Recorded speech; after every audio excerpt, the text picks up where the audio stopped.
You mistake this for death. The trembling, the hollow ache in your marrow. The way the world tilts without your old companion gnawing at your spine. But listen, this is not an ending. This is molt. This is the shedding of a skin so tight it became your prison. And you loved your prison, didn't you? It was familiar. It fit like something designed just for you. But prisons often do. I know why you clung to it. You were drowning in your own mind and it offered you stillness. A hand reaching down, a promise wrapped in poison. It whispered, I will take the edge off. But it never told you it would take you with it. Strip by strip, piece by piece, until the person in the mirror was something desperate and dimmed. And now you fear the silence it leaves behind. You think without it, there will be nothing. But I know the truth. I have seen what lies beneath the hunger. There is something waiting there, something ancient and undying. You, the real you, buried but breathing, curled at the bottom of the well, waiting for the day you stop pouring poison down your throat and start climbing instead. Oh, but climbing hurts, doesn't it? Your bones are not used to carrying your own weight. Every moment is a scream. Every breath feels like a betrayal. I know. But listen to me. The pain is not the enemy. The pain is the proof. It means you are waking up. Let it claw at you. Let it sink its teeth in. Hear it. This is the language of rebirth. You were never meant to rot in that small, soft grave. You were meant to burn, to rise, to remember what it is to be again. I will not lie to you. There will be nights when the old voice returns, sickly sweet and familiar, telling you it can make the ache stop. But now you know its name. Now you know it is a liar. And when it calls, you will not answer. Because you are not shackled anymore. Because you are something new, something clean, something free. And one day when you have walked far enough, you will turn back and see the thing you used to be. Small, trembling, lost. And you will weep for it. You will grieve it. And then, with quiet hands and a steady heart, you will let it go.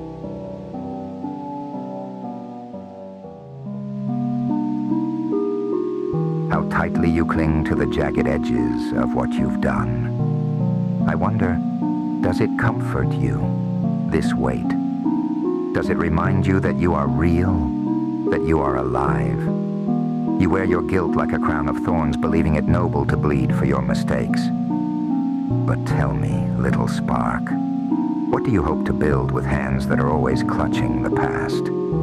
I've watched you, your kind, through the long stretches of time, dragging regret behind you like a shroud, weaving it into your very skin. It feeds on you, doesn't it? Growing heavier as you shrink beneath it.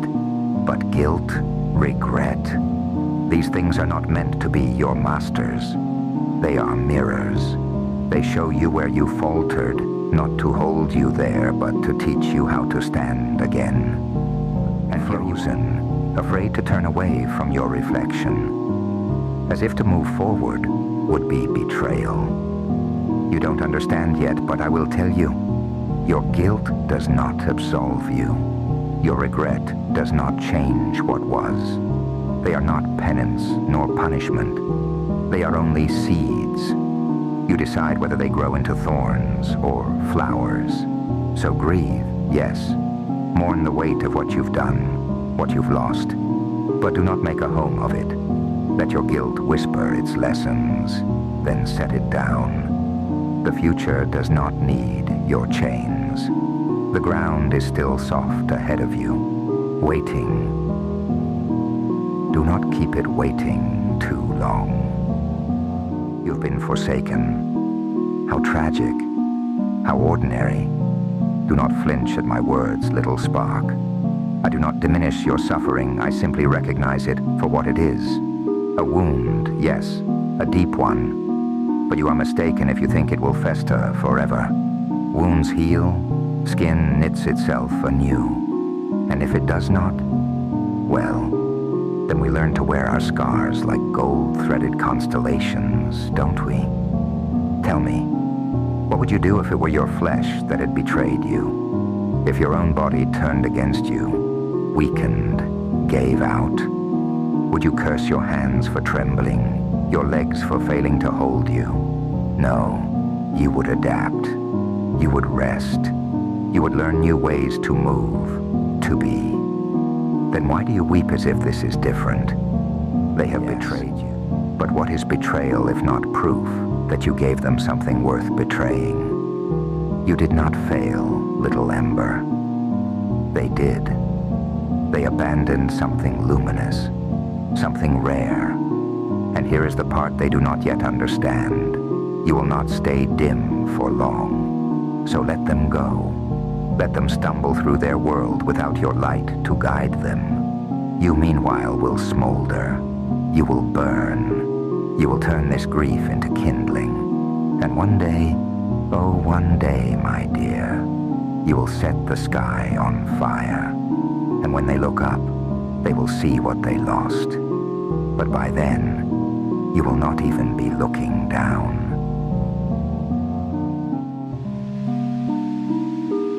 There you are, wearing loneliness like a second shadow. I can see it stretching out behind you, impossibly long, almost alive. It feeds on you, doesn't it? Whispers things you don't want to hear. You think it's a monster. You're wrong. Loneliness isn't an intruder. It's your oldest companion. Before you knew words, before you knew love, there it was, sitting in the corner of your soul, waiting for you to notice. And now, you have. Congratulations. You've finally seen the truth. You are vast. You are endless. And the space inside you is too large for anything to fill completely. Do you know what it feels like? To stretch across infinity? To hear your own thoughts bouncing off the walls of existence? No one there to answer. I do. I live it.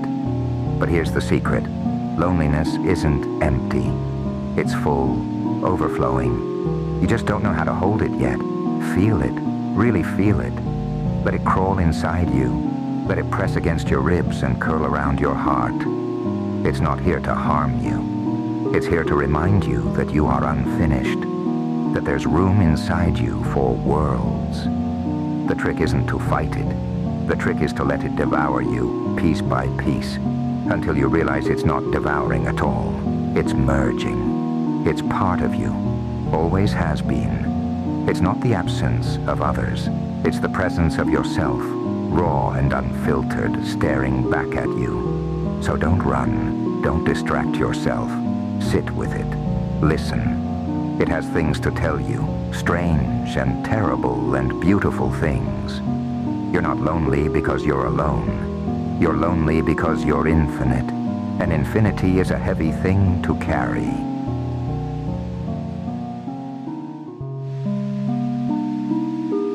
I see you, fragile, trembling, stitched together by strands of something you can't name. You think you've lost them, don't you? That they've slipped into some great void, a place you can't touch. But that's not how it works. Not really. Listen, you aren't meant to move on. Whoever told you that has never known the gravity of love. It isn't a path to walk away from, but a root that grows deeper, twisting through you, holding you steady even as you break.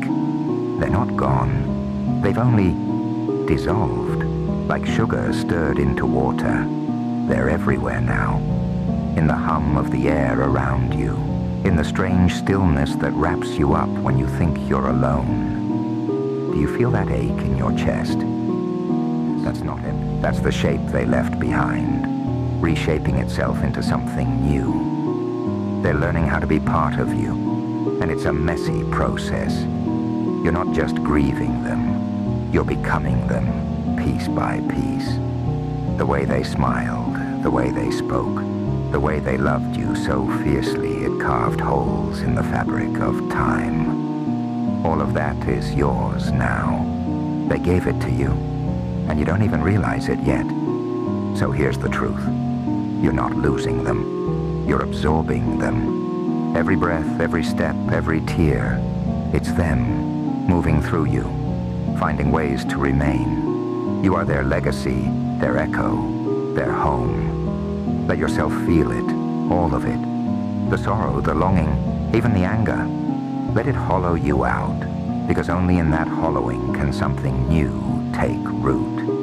And one day when you've grown used to their weight inside you, you'll find they're not a burden at all. They're a part of your rhythm, your pulse, your life. You don't have to let go. You just have to keep living. They'll take care of the rest. Envy. I see it in you, shimmering just beneath your skin like trapped starlight.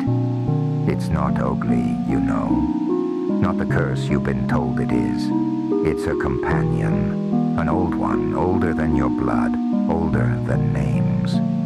It lives in you because it must, because something so deeply alive cannot help but notice what it does not hold. Do you feel it sometimes like a hand on your shoulder, guiding your gaze to the things just out of reach? It doesn't hate you, little one. It wants you to see, to want, to imagine yourself as more than what you are. Isn't that strange? Envy doesn't diminish you, it expands you. It shows you the shapes you could take, the lives you could slip into like shimmering costumes in a dream. But here's its trick. It whispers, not shouts. It feeds on longing, not possession. It doesn't care if you have what you want. It only cares that you want. And isn't that comforting in a way?